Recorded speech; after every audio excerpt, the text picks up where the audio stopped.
ziar mbokk internet yi nuyu nañ leen ziar nañ leen fi ngeen daan nuyoo waa di leen wax ne tey aussi dañ fas yéene toog aussi jàkkaarloo ak yéen waxtaan ak yéen waxtaan ci làmb wax ci làmb waxtaane làmb làmb bi nga xam ne moom mooy sunu nattu ñu bëgg ko lool nag nekk ci di ci yëngu buñ ci waxee war nañ cee wax buñ ci waxul aussi war nañ cee wax waaw sama gars yi dañ jóge ci saison jëm ci saison dañ jóge ci saison 2021 2022 dëgg man saison 2022 2023 waaw lépp war nañ cee mën a wax parce que saison 2022 2023 bi c'est comme ni ko gars yi di waxee cin bu naree neex bu baxee xeeñ waaye saison 2022 2023 xeeñ na neex parce que déjà combat yu bari taxaw nañu te nii may wax ak yow bari na combat yu taxaw saison bi mi ngi war a tëjji le 2 octobre 2022 Fallou Ndiaye production moo ko war a tëjji affiche bi su ma juumul grand combat bi waaw Ibou Afia bu écurie Colobane mbooloo moo war a jàkkaarloo ak kan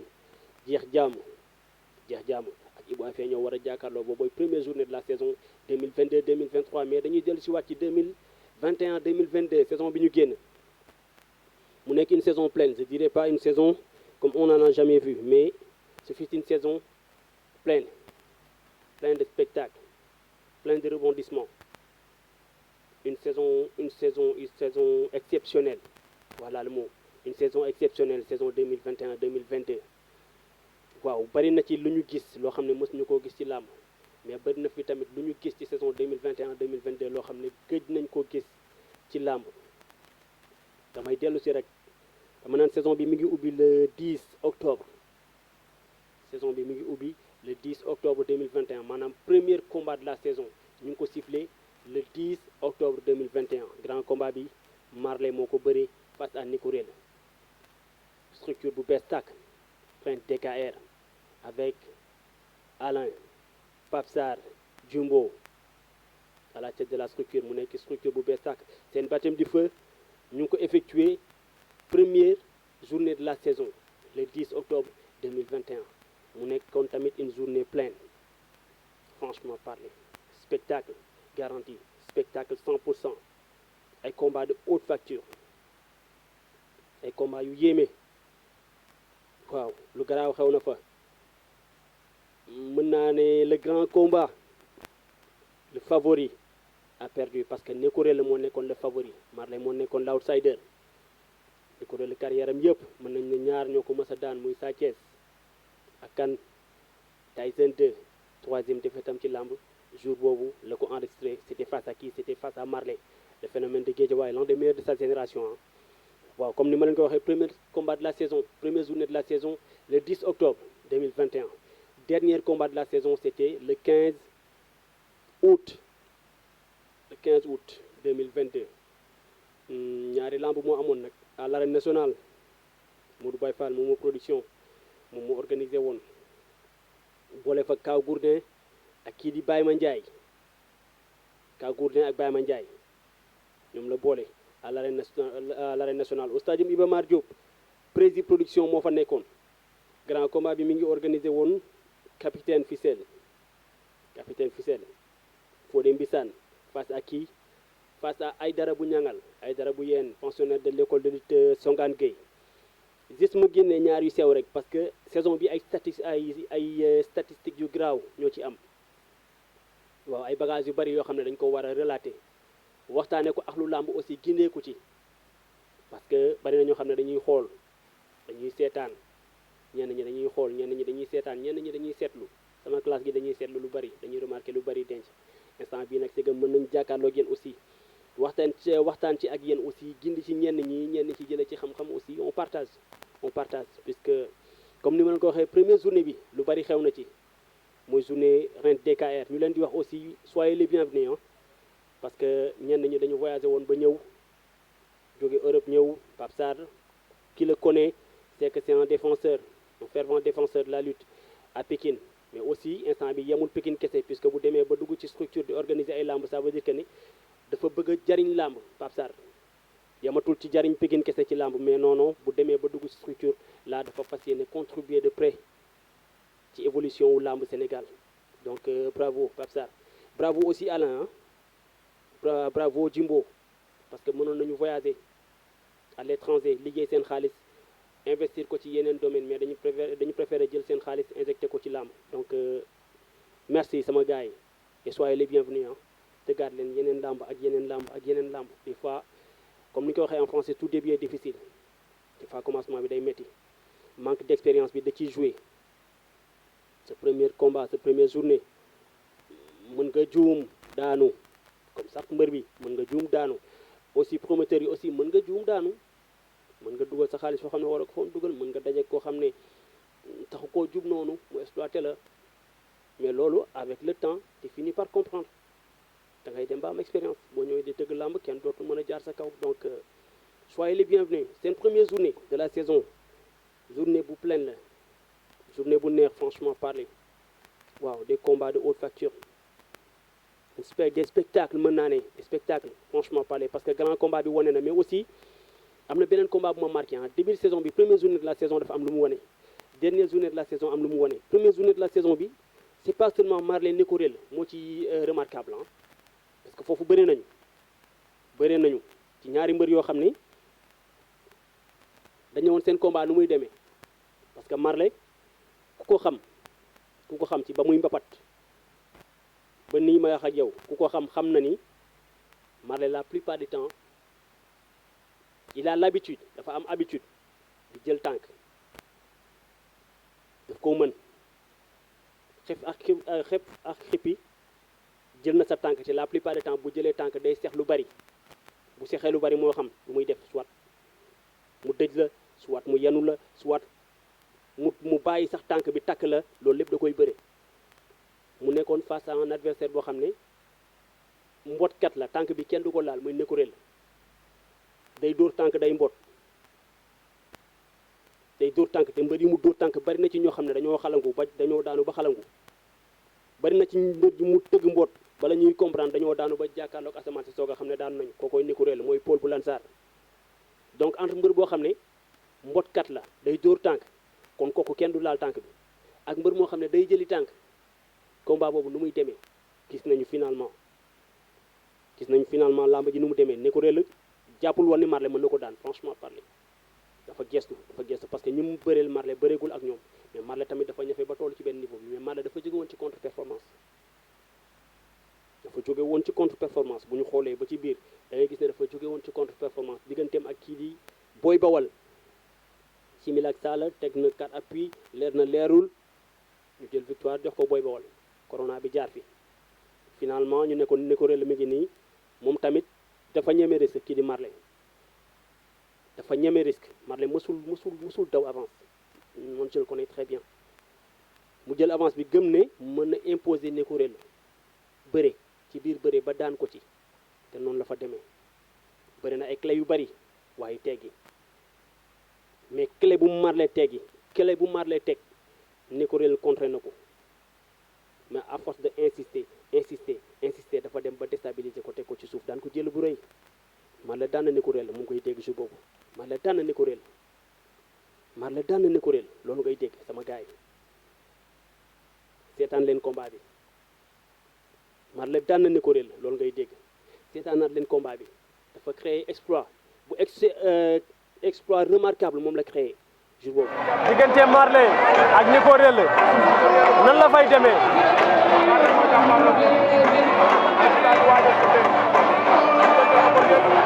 waaw yàggatul de est-ce que pare ngeen pare nañu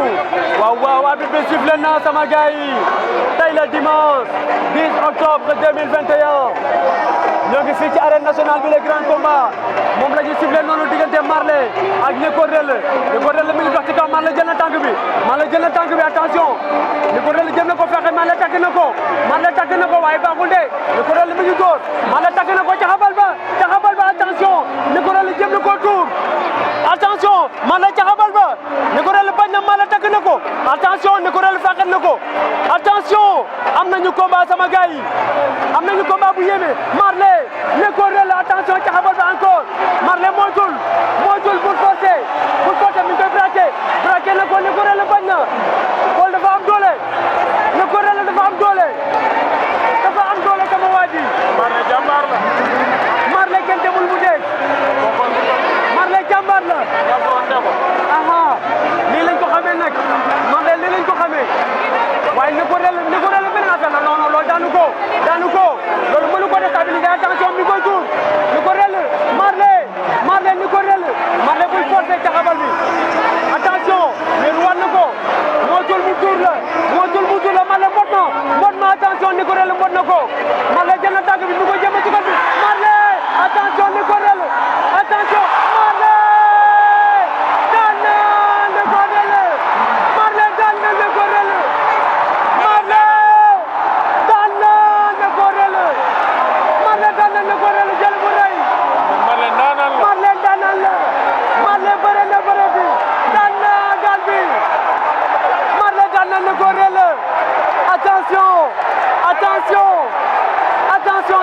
yi moytu leen ma Marley kafu ci réewu ci dafa ñeme risque dafa mën a bëre Marley waneti na boppam Marley waneti na boppam Marley daan na ko réel Marley daan na ko réel Marley daan na ko réel exploit personnel sama gars yi exploit personnel coup de tonnerre à l'arène nationale le jeune prodige de Guédiawaye Marley vient d'infliger une correction à Neko réel une victoire claire et nette limpide Marley daan na ko réel coup de tonnerre sama gars yi Paul daanu na Neko réel daanu na Marley daan na ko jël bu rëy mais aussi am na beneen combat bu marqué première journée de la saison ba léegi ci laa nekk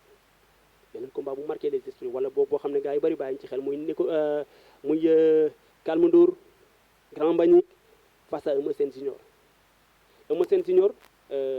il a la réputation d'être la bête noire des jeunes espoirs Eumeu Sène Junior demoon na ba gars yi ne jeexal na non mag boo xam ne day jàpp ay boy di freiner non kooku jeexalul kookoy Eumeu Sène Junior parce que Calme Ndour dafa jóge ci suuf mësul daanu signé 8 combats 8 victoires séeréer jaamu tukulóor bi gëm boppam mën a bëre ñeme entraînement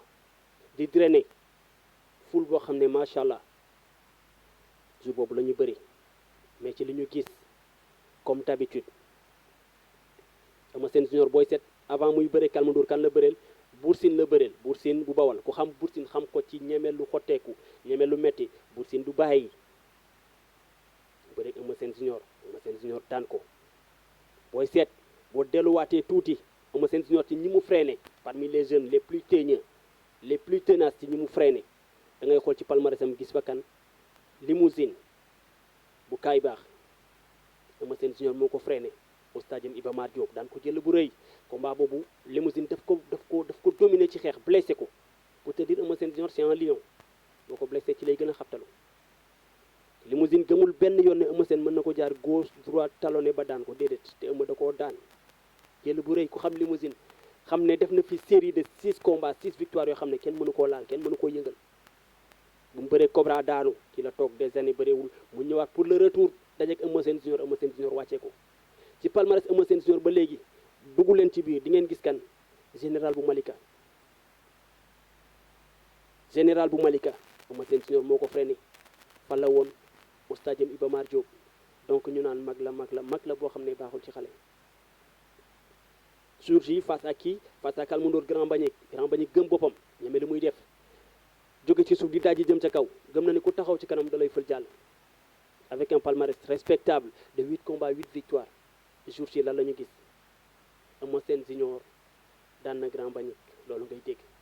Eumeu Sène Junior daan na Grand Mbagnick déception totale moom la am moom kii di Grand Mbagnick parce que gëmul woon ni grand bi moo koy freiné l'expérience ay raison de la jeunesse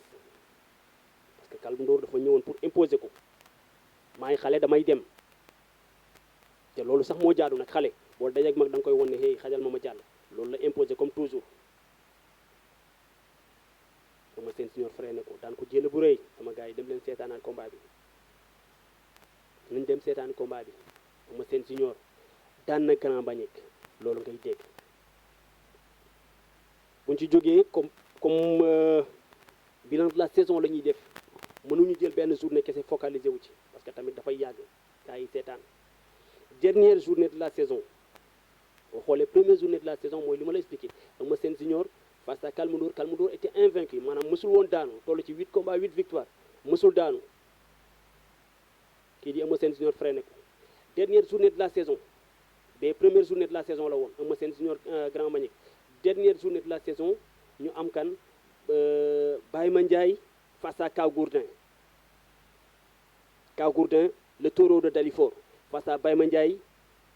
l'espoir de Ndiéwal Baye Mandiaye toll ci 8 combats 8 victoires comme Grand Mbagnick comme première journée ba dernière journée de la saison dafa am tamit mbër boo xam ne il était invaincu avec un palmarès respectable de 8 combats 8 victoires ñu boole ko grain bi le taureau de Dalifort Kaw Gourdin fan lay jaar Baye Mandiaye kay kaaw dafa gestu mais ki mu jël dafa prouver ba àgg foofu muy Baye Mandiaye dafa ñafe prouver ba àgg ci level boobu mais Kaw Gourdin bu ñu waxantee dëgg rek saison ba mu jógee def carton plein ci tournoi Idali bëree daan Albarka Kairé ne ko xóotu gale bëree daan Yankaw Junior après recours final bi on a tous vu digganteem ak kii di Thiatou Daouda Fall gëmul benn yoon ne Kaw Gourdin mën na ko freiner et pourtant Kaw saison bi dafa def lu exceptionnel Kaw Gourdin saison ren bi bëri na nag 3 combats puisque booy seet début de saison bi ci la bëre daan kii di Thiatou Daouda Fall boobu Thiatou Daouda Fall mi ngi affilé 6 victoires 6 combats 6 victoires la affilé le petit frère de Double Less numéro 2 6 combats 6 victoires ci la taxawoon ba muy bëre Kaw Gourdin Kaw freiné ko Kaw jóge na fa bëre ak Ronaldinho moom lañ jox victoire ci enceinte bi mais Ronaldinho dugal na recours ñu delloo ko victoire faruma fenn ñëpp samay boy lañ ñëpp samay rakk lañ li ma gis laay wax ku taxaw ne ma recours génn na te gisuma recours dama naan gisuma recours te Ronaldinho dafa wane ne recours bi génn na delloo nañ ko victoire dernier combat de la saison ci laa nekkoon muy Kaw Gourdin face à Baye Mandiaye invaincu avec un palmarès de 8 combats 8 victoires sama gars yi lan la ñu gis finalement lan la ñu dégg Kaw Gourdin daan na Baye Mandiaye Kaw Gourdin daan na Baye Mandiaye dañ jëm seetaani combat bi Kaw Gourdin daan na Baye Mandiaye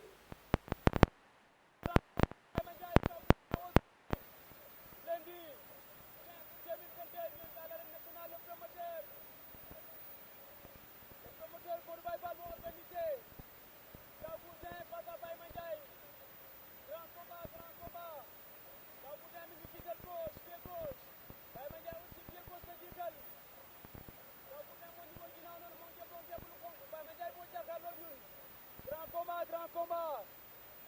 waaw Baye Mandiaye attention Baye Mandiaye Kaw Gourdin ñu ngi xeex attention rofoon nañu Baye Mandiaye Kaw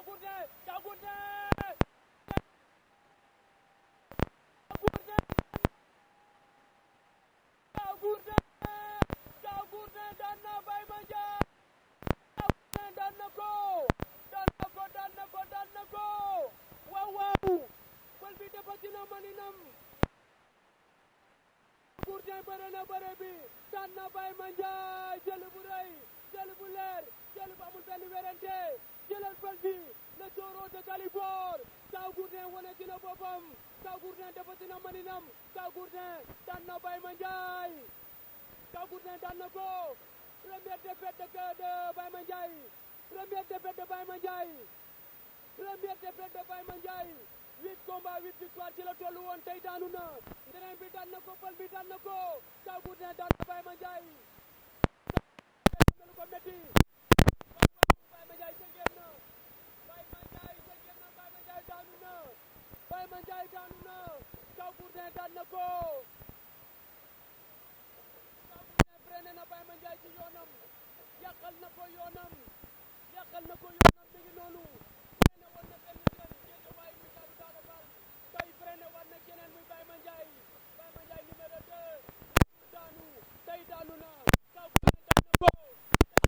daan ko jël bu rëy jël bu leer jël bu amul benn werante ndeysaan Baye Mandiaye dafa jóg rek yëkkati ay loxoom te supporter yi maa ngi jégalu ndeysaan un garçon très fair play aussi Baye Mandiaye bu Guédiawaye dafa daanu rek jóg yëkkati ay loxoom ne maa ngi jégalu Gourdin freiné na ko booboo nekkoon dernière journée de la saison journée bi amoon au stade Iba Mar Diop prési production organisé ko woon kii di Fodé Mbissane capitaine Fissel Fodé Mbissane digganteem ak kii di Aïdara bu ñangal Aïdara bu yeen Fodé Mbissane moo daan mais Aïdara dafa signalé ne Fodé dafa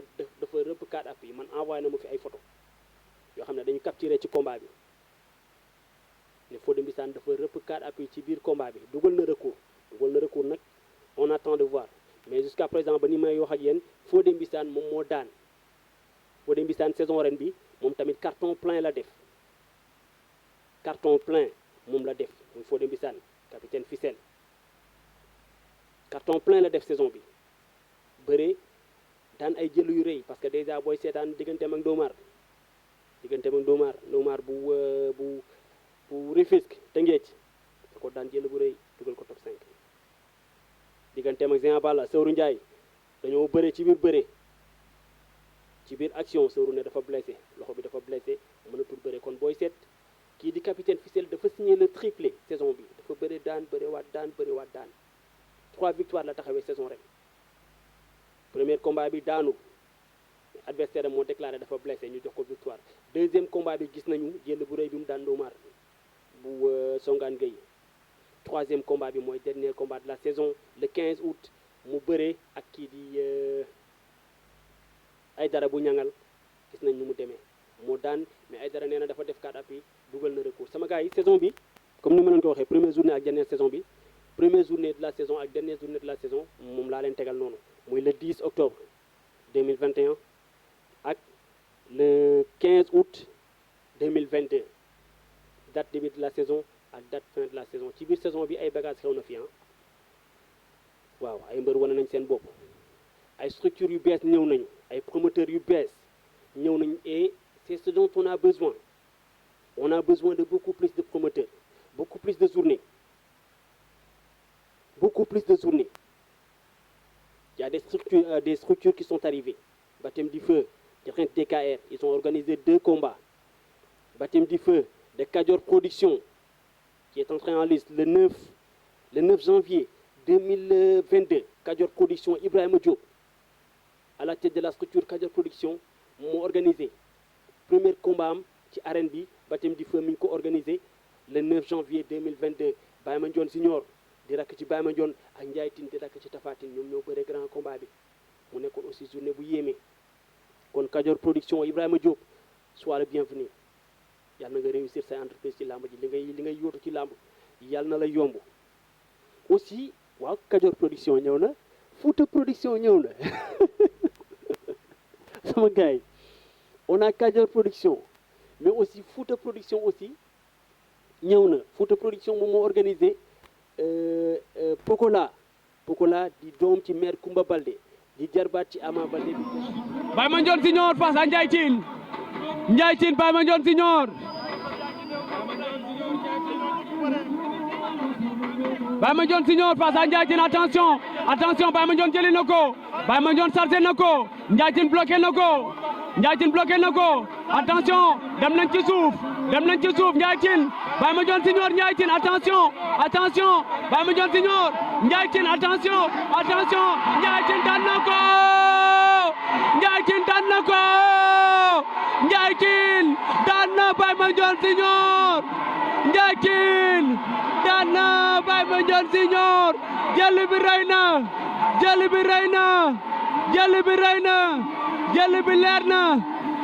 bi leer na waaw Ndiaye Tine daan na ko bool bi daan na ko Ndiaye Tine daan na Baye Mandione Senior ñibbil ndeysaan siisu na Baye Mandione Senior siisu na doxal ñibbil Baye Mandione Senior ñibbil bëre nga daanu nga jàmbaar nga ndeysaan ndaanaan daanu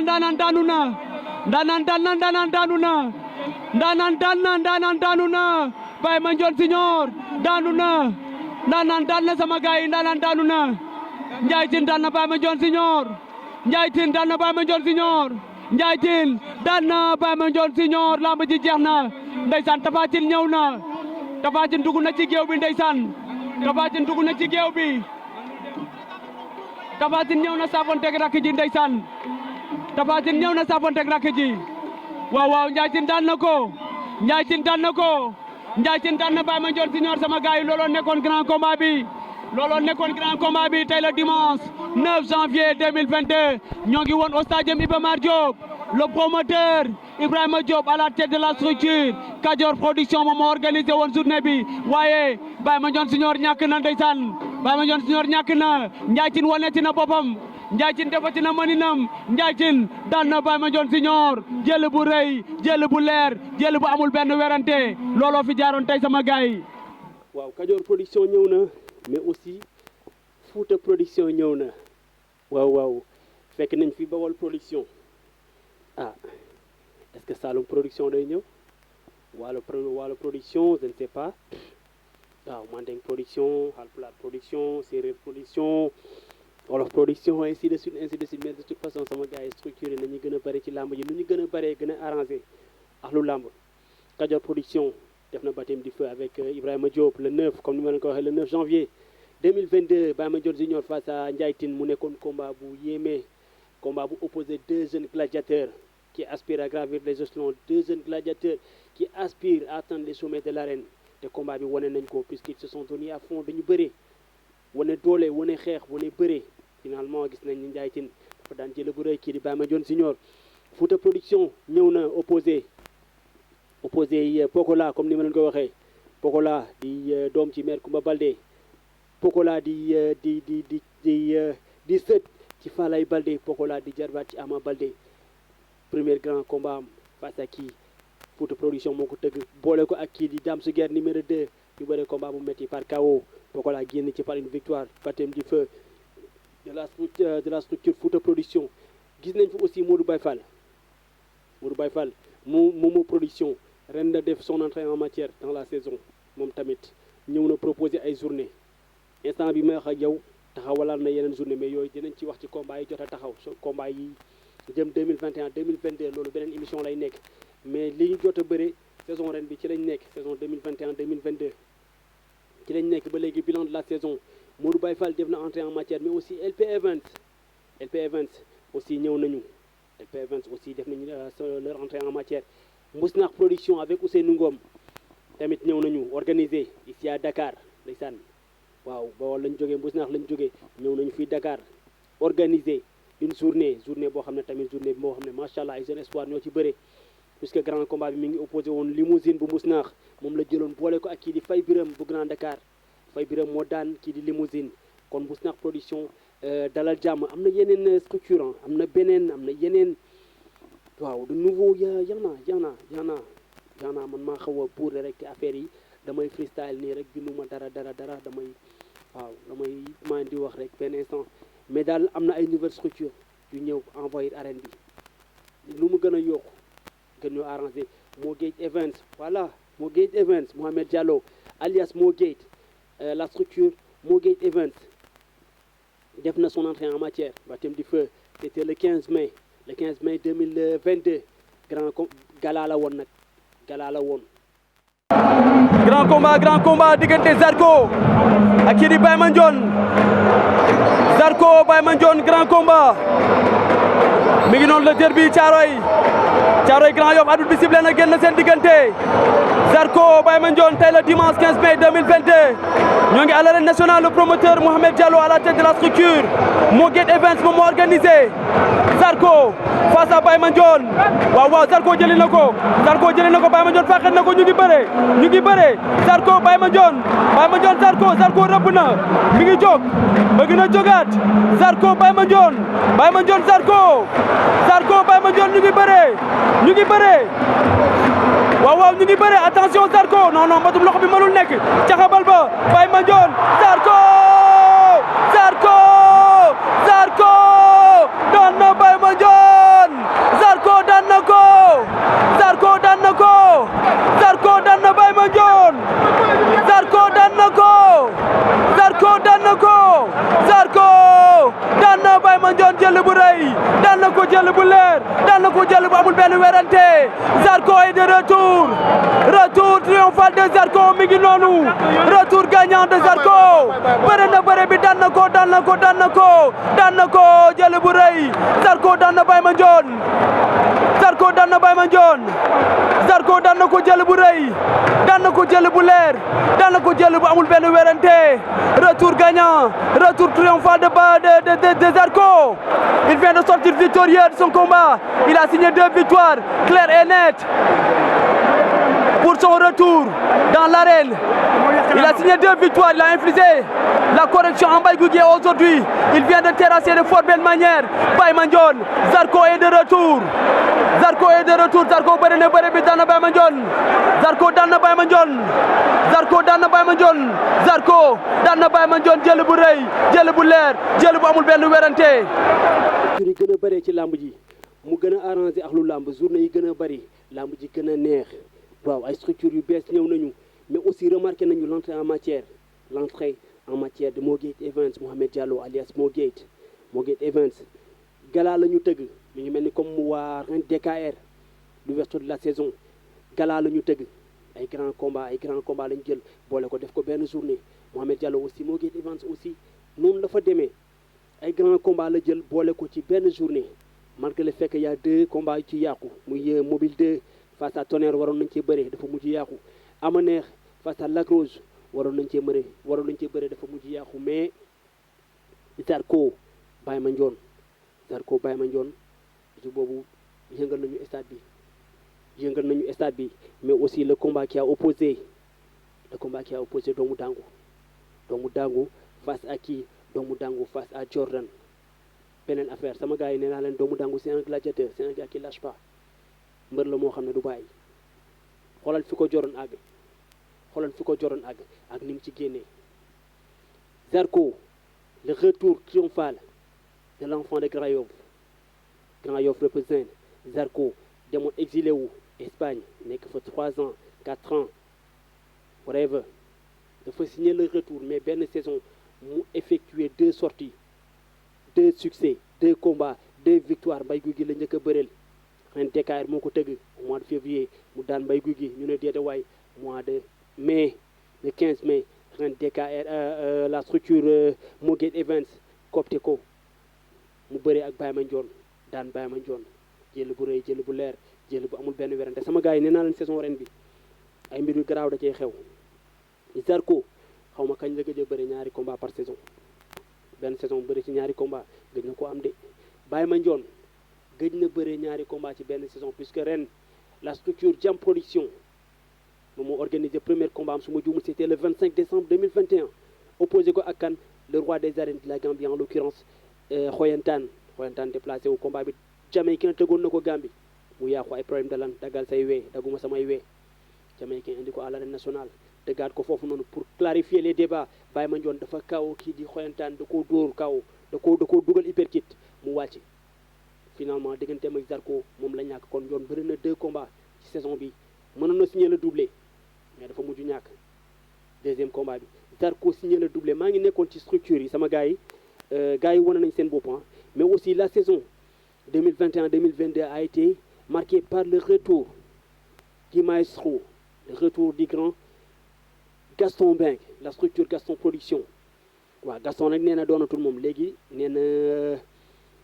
doom ji c'est pas comment il s'appelle encore une fois Makan Mbengue actuellement Gaston moom la jiital ci structure Gaston Production il est au four et au moulin et c'est tout à fait normal sa papa nekk ci dara di ci yëngu def ci lu ci kenn deful je pèse bien mes mots def ci lu ci kenn deful faruma fii faruma fee je respecte tous les promoteurs mais li Gaston Mbengue def ci lamb amul benn promoteur bu ko fi def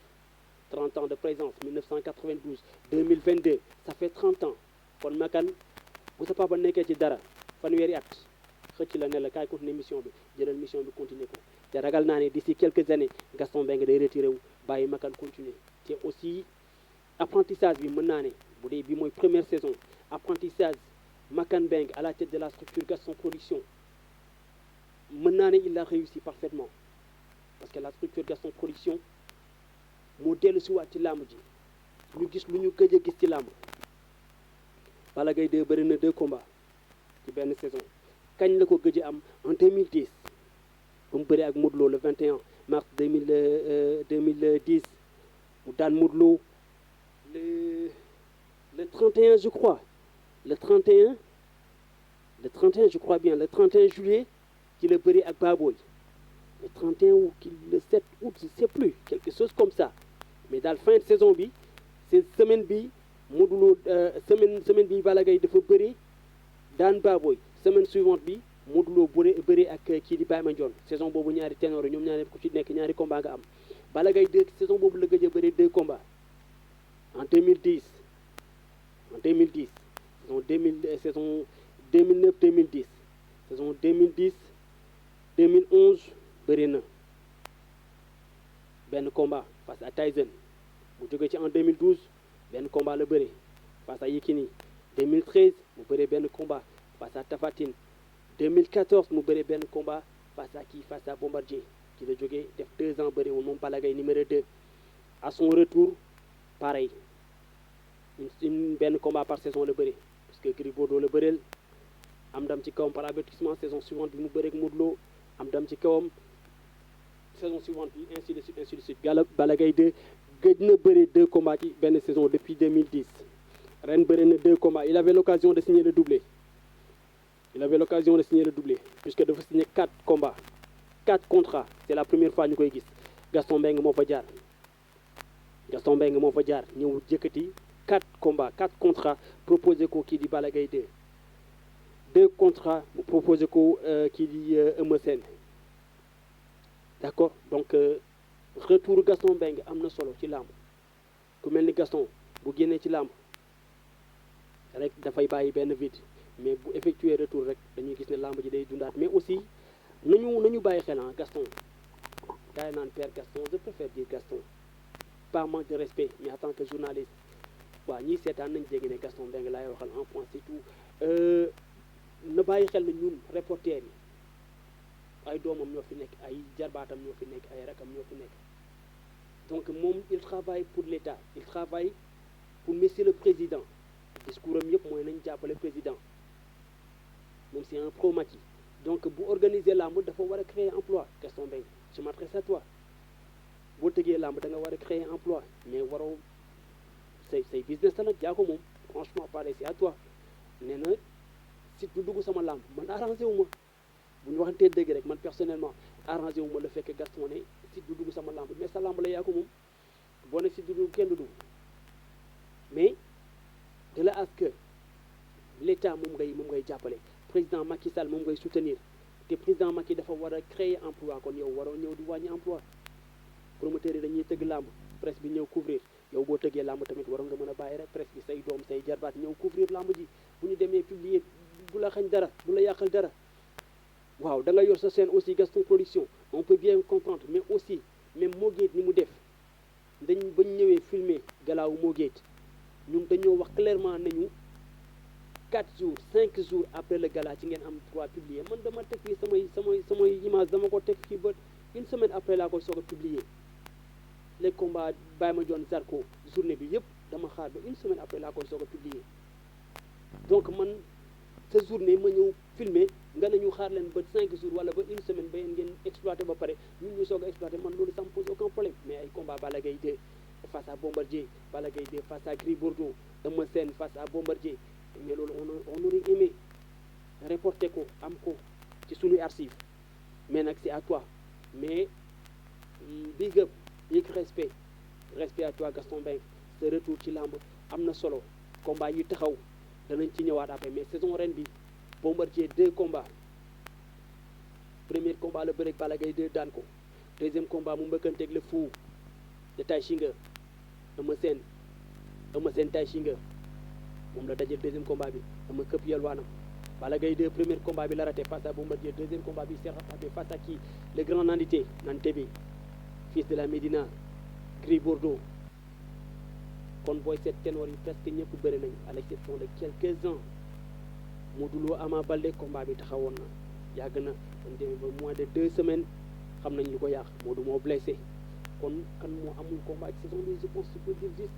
juste Lac de Guiers numéro 2 Lac de Guiers numéro 2 moo bëriwul Boy Niang bëri na Tapha Tine face à Tapha Tine de géant kon mën naa ne saison bi dafa plein sama gars yi saison bi gëj nañu am saison bu mel ni saison 2021 2022 2022 2023 bu naree ñaaw yàlla mel ni 2021 2022 saison bi ñu jëm bu naree ñaaw yàlla mel ni saison ba ñu génn y a eu des lutteurs qui se sont illustrés de fort belle manière de jeunes lutteurs qui se sont illustrés, mais aussi de grands lutteurs, des espoirs qui se trouvent dans l'antichambre des ténors. wane nañ seen bopp. Des lutteurs invaincus ont perdu leur invincibilité. Les lutteurs invaincus ont su garder leur invincibilité maanaam ay mbër yu mësul woon daanu nañu ren. ay mbër yu mësul woon daanu ñu ngi continuer di téye seen ndaw ba léegi daanooguñu ci arène bi. ñenn ñi toll ci 3 combats 3 victoires, ñenn ñi toll ci 4 combats 4 victoires, ñenn ñi toll ci 5 combats 5 victoires, ñenn ñi 6 combats 6 victoires, ba ci am na ku defagum su ma juumul am jusqu'à présent am na ku am 14 combats. am na ku am 14 combats 12 non est-ce que 16 combats je crois quelque chose comme ça hein? Mais 14 yi quand même mat na jusqu'à présent il est invaincu. Classement bi dama ci ñëw après. Mais dañu jël ci waat saison ren bi les lutteurs qui se sont illustrés sama gars yi nee naa leen am nañu bëree benn combat benn victoire. Il y a des lutteurs qui ont effectué une sortie sanctionnée couronnée par une victoire, mais il y a eu des lutteurs qui ont signé le doublé. Ils sont nombreux. Des lutteurs qui ont effectué 2 sorties, qui ont pu signer 2 victoires. Des lutteurs qui ont signé le doublé. Il y a des lutteurs qui ont signé le triplé. Il y a des lutteurs qui ont signé un triplé lors de la saison 2021. Un quadruplé 4 combats 4 victoires. loolu am na fi saison ren bi am na mbër yu bëree benn combat benn victoire, am na mbër yu bëree 2 combats 2 victoires, am na mbër yu bëree 3 combats 3 victoires, am na benn mbër bu bëree 4 combats 4 victoires. Liste la sama gars yi qui est le meilleur lutteur de la saison. Kan mooy mbër bi gën a xarañ ci saison bi? Kan la? Zarko la, Ada Fass, Fils de Balla,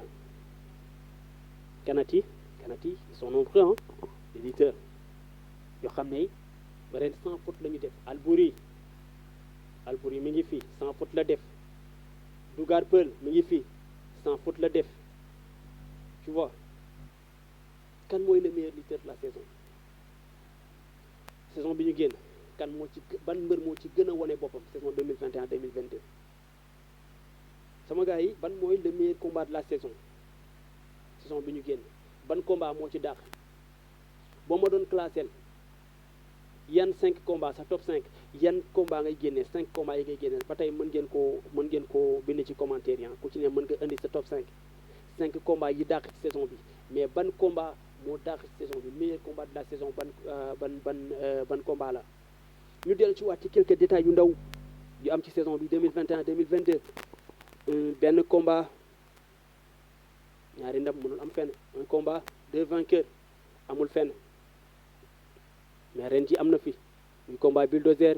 face à Thiatou Yarakh. Jusqu'à présent man xawma kan moo féetewoo victoire. Bëree nañu ci biir géew première chute am na ci li ñu gis Thiatou Yarakh moo jiitu. Arbitre ne dañuy bërewaat c'est le maître du terrain bu arbitre ne bërewaat rek bërewaat nañu Thiatou Yarakh jàpp Bulldozer daan da koo daan ba wan ko ginnaaw daan ko jël bu leer jël bu amul benn werante. Deuxième chute bi Thiatou Yarakh da koo daan ba toog ci kawam. jóge nañ ci Bulldozer contesté dugal na recours ñu confirmer victoire yu Thiatou Yarakh ba mu dugalee recours ci Bulldozer ci première chute bi ci la basé wu ne dafa daan Thiatou Yarakh ba mu dugalee recours dañoo bloqué retour bi confirmer victoire yu Thiatou Yarakh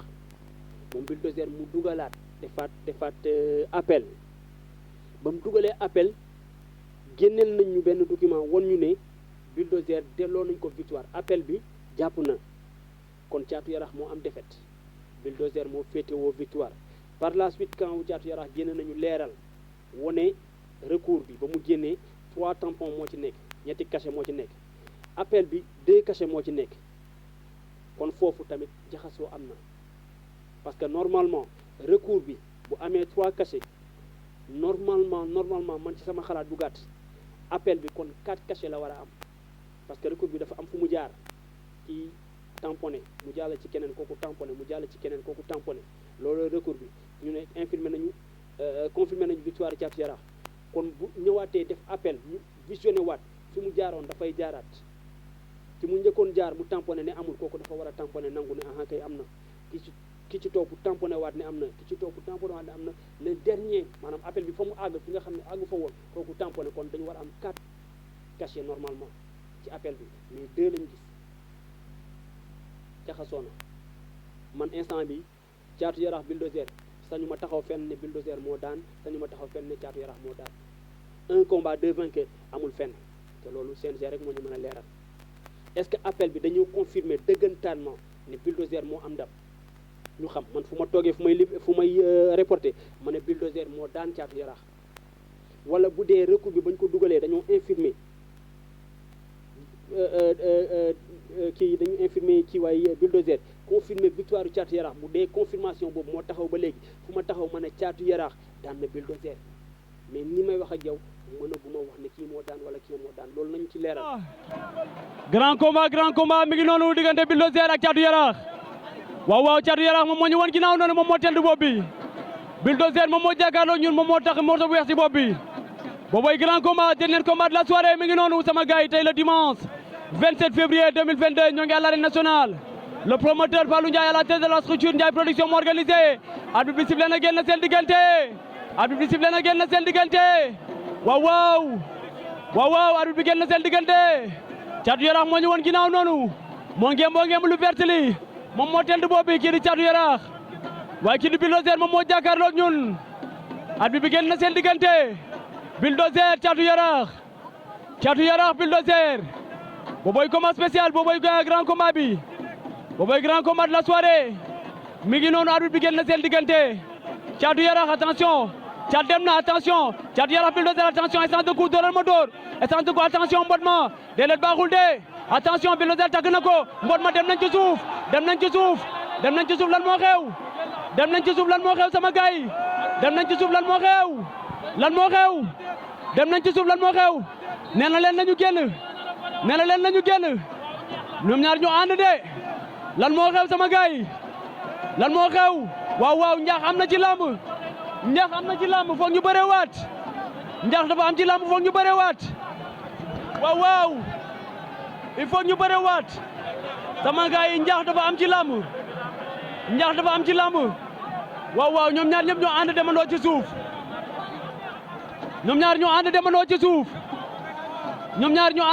ci suuf njaax dafa am ci làmb dañoo njaax waaw dañoo njaax ñoom ñaar ñoo ànd demandoo ci suuf dañoo njaax ndam demul ndam dikul de waaw coach Mortala moom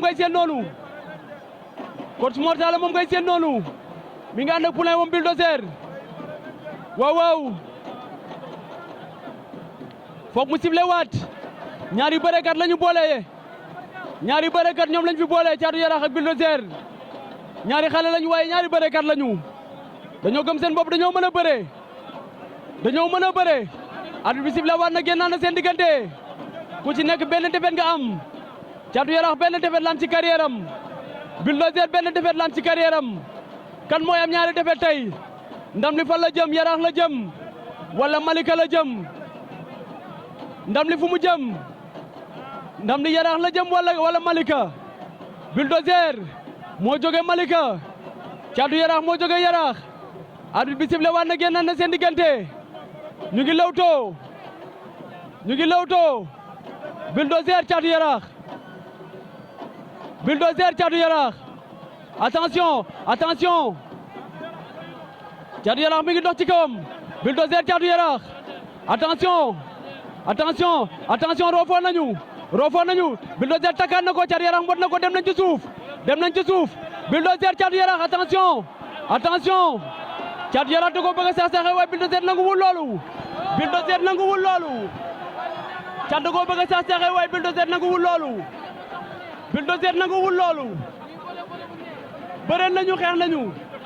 waaw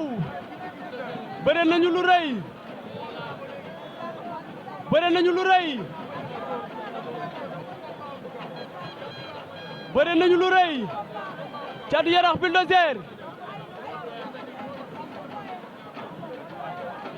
Caatu Yaraax Bulldozer bëre nañu lu rëy léegi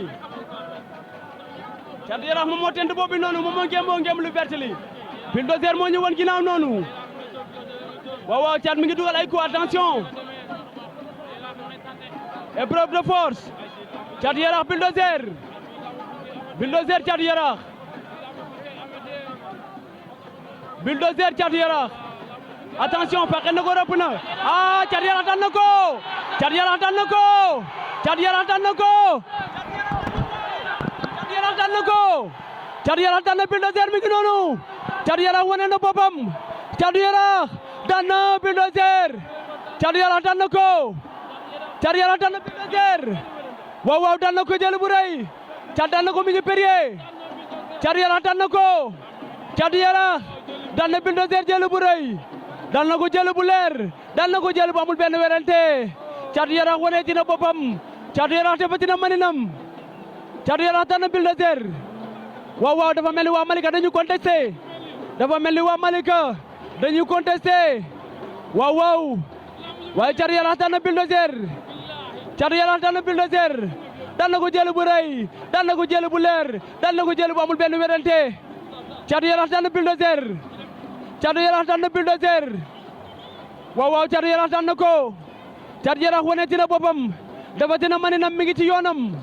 mi ngi jóge ci suuf di daji dem ca kaw Thiatou Yarakh mi ngi noonu Thiatou Yarakh moom ngeen di am noonu Thiatou Yarakh moom ngeen di am noonu bëre na bëre bi daan na jël bu rëy Thiatou Yarakh daan na Bulldozer Thiatou Yarakh daan na Bulldozer Thiatou Yarakh daan na Bulldozer jël bu rëy jël bu leer jël bu amul benn werante sama gaay lii la woon fii la woon tey la dimanche 27 février 2022 ñoo ngi à l'arène nationale le promoteur Fallou Ndiaye à la tête de la structure Ndiaye production moo organisé woon Thiatou Yarakh daan na Bulldozer daan na ko jël bu rëy jël bu leer jël bu amul benn werante mi ngi ci yoonam mi ngi ci yoonam waaw mi ngi ci yoonam mi ngi ci yoonam Thiatou Yarakh defati na maninam Thiatou Yarakh waneeti na boppam Thiatou Yarakh bëre na bëre bi daan na Bulldozer jël bu rëy beneen combat aussi am na fi muy Boy Pire face à Kogna 2 ba tey un combat deux vainqueurs amul fenn bëre nañu ci biir combat bi ñu ànd ci suuf ñaari mbër yi ànd ci suuf arbitre bi woote waat ne njaax la na ñu bëree waat Kogna 2 ak Boy Pire ñu bëree waat ba ñu bëree waatee Boy Pire daan Kogna 2 jël bu leer jël bu amul benn werante bañ ci jógee Kogna 2 première action bi dafa dugal recours pour laaj victoire am ne première action bi moom moo daan ñu infirmer ko confirmer victoire kii di Boy Pire à ce qu'il paraît dafa dugal appel moom Kogna 2 ci lu ñu dégg appel bi ba mu duggee tamit victoire Boy Pire moom la ñu confirmer mais dañu xëy un jour gis Kogna 2 yor drapeau ñu waaw jeex na delloo nañ ma sama victoire affaire bi leer na nañ drapeau baa ngi nii après ñu gisaat staffu Boy Pire publier benn vidéo génne seen drapeau ne drapeau baa ngi nii Kogna 2 bàyyi li ngay def victoire bu mu la jaral lii Boy Pire daan na la nangul là tamit un combat deux verdicts un combat deux vainqueurs amul fenn rofoon nañu Boy Pire Kogna 2 waaw Kogna 2 mooy tante noonu Kogna 2 moom mooy tante noonu Boy Pire Kogna 2 Kogna numéro 2 Boy Pire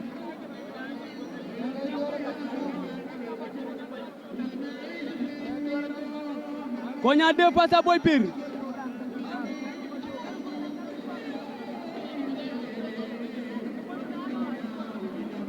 waaw Boy Pire Kogna 2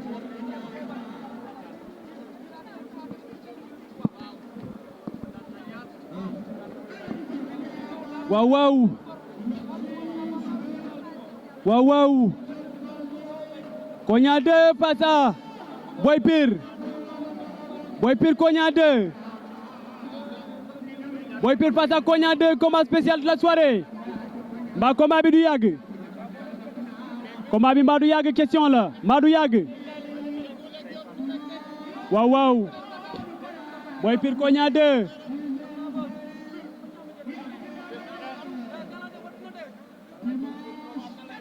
Kogna 2 face à Boy Pire waaw doon na ko tàng attention caxabal ba attention dem nañ ci suuf no ànd nañ ci suuf de waaw lan moo am waaw ñaax la dañoo ànd ci suuf ñaax dafa am ci làmb ñaax dafa am ci làmb non ñaax la arbitre bi il a bien raison sifflé waat na gisal na boppam monsieur l'arbitre soxlawul muy laaj kenn dañoo ànd ci suuf non ñaax la Boy Pire Kogna 2 ànd nañ ci suuf léegi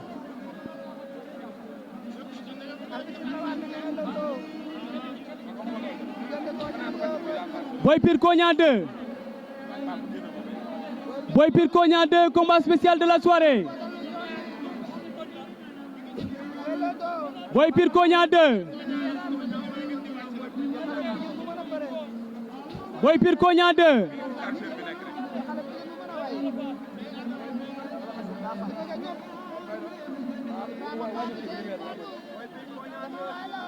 Boy Pire Kogna 2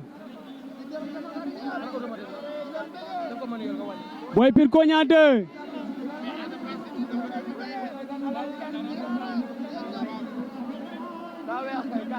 waaw jëli na ko ronu na ko Kogna 2 jëli na ko Kogna 2 jëli na Boy Pire ronu na ko ñu ngi bëree Boy Pire génneel na ko waaw Kogna 2 dafa décider placage ba attention Boy Pire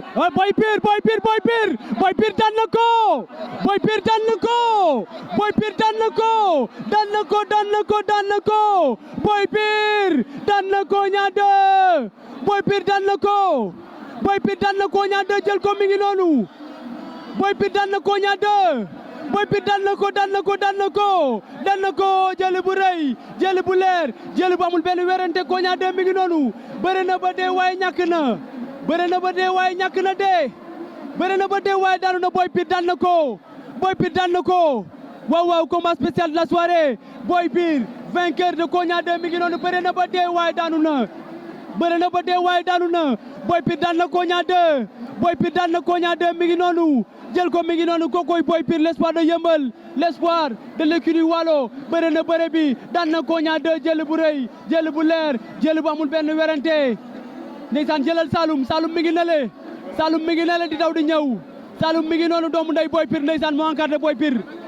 waaw poulet am bëre na daan na jël bu rëy 9e combat de la soirée 9e vainqueur de la soirée mi ngi noonu Boy Pire daan na Kogna 2 waaw tey le dimanche 26 juin 2022 ñoo ngi à l'arène nationale waaw Petit Production LP Events en coproduction ñoom ñoo organisé Kogna 2 daanu na Boy Pire daan na ko jël bu rëy daan na ko jël bu leer daan na ko jël bu amul benn werante voilà yooyu ay débat la yu sew yoo xam ne jaar na fi ci saison bi mais y a eu des combats yoo xam ne on ne les oubliera pas ay combats yoo xam ne kenn du ko fàtte yoo xam ne saison bi am na fi le seul lutteur qui a signé un triplé dama ciy ñëwaat nii dama ciy jaar rek jàll mais après dama ciy ñëwaat longuement le lutteur qui a signé un quadruplé le quadruplé benn lutteur moo ko def ci saison bi ren muy Karbala bu Tëngéej école de lutte Songane Gueye ñoom doomu dangu ñoom Tidiane Faye numéro 2 ñoom Maam Ñaaw ainsi de suite Karbala bu Tëngéej bu école de lutte Songane Gueye moom kese moo signé un quadruplé maanaam moom kese moo bëree 4 combats 4 victoires au cours de la saison 2021-2022 premier combat am mi ngi ko bëree face à Bouba bu Yëmbal Marin moom la bëree premier combat am mu daan Bouba mi ngi jóge woon ci victoire Bouba moo njëkk a freiné kii di Boy Bissau ba muy taxaw ci 6 combats 6 victoires signé le sextuplé durant sa carrière ci palmarèsam toll ci 6 combats 6 victoires Bouba bu Yëmbal Marin moo ko njëkk a daan Bouba moom la ñu boole ak kii di Karbala bu Tëngéej Karbala daan ko Armé Dieye mooy deuxième adversaire bi kii di Karbala Armé Dieye aussi jóge ci victoire face à Cité bu anti mosul daanu toll ci 3 combats 3 victoires Karbala kii di Armé Dieye Armé Dieye freiné ko infligé ko première défaite am Armé Dieye moom moo croisé Karbala pour Rufisque Karbala freiné ko mu signé 2 combats 2 victoires troisième combat bi ñu boole ko ak Bébé Diouldé numéro 2 ku xam Bébé Diouldé numéro 2 xam ko ci xarañ xam ko ci waane mën a bëree Bébé Diouldé numéro 2 jóge ci victoire bu am solo cette saison bëree daan kii di Thiès bu Yëmbal mbooloo daan cas jël bu amul fenn ñu boole leen Karbala freiné ko Karbala freiné kii di Bébé Diouldé numéro 2 mu 3 combats 3 victoires foofu rek déjà génnoon na ci révélation yi moom Karbala foofu rek génnoon na ci révélation yi avec 3 combats 3 victoires le triplé rek doyoon na mais il a fallu mu bëreewaat 4e combat de la saison face à qui face à Fils de Lirou beneen révélation de la saison